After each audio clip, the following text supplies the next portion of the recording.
All right, so we are under contract. So the next thing we're going to do is add the transaction to Boomtown. So we're going to come to our lead in Boomtown. And the first thing we're going to do is move them to pending because they're under contract, right? Fantastic.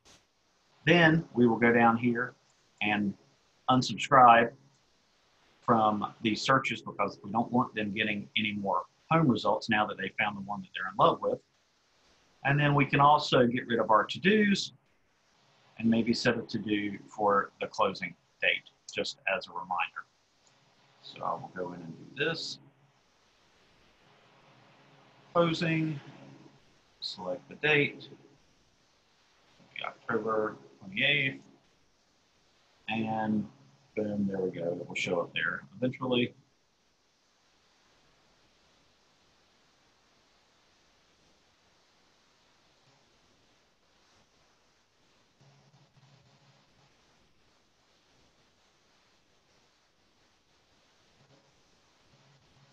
There we go.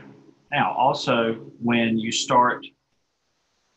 move to pending, make sure your e-alerts are set up or your drips are set up. So your pending should go straight to start the pending drip, which just sends a one email blast to your client that talks about April's involvement, the closing manager, and has her bio video in there just to do an intro. Okay, so we're under contract. Now we're going to add the transaction. We'll come in here and select buyer or seller. Under contract.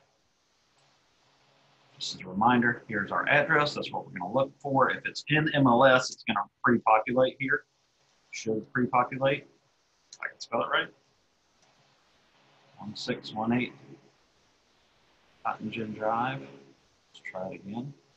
If not, it's not a big deal. It just pulls over some info for you, which makes it a little bit easier to populate all the stuff. But it didn't, so again, not a big deal. Cotton Gin Drive, Clayton,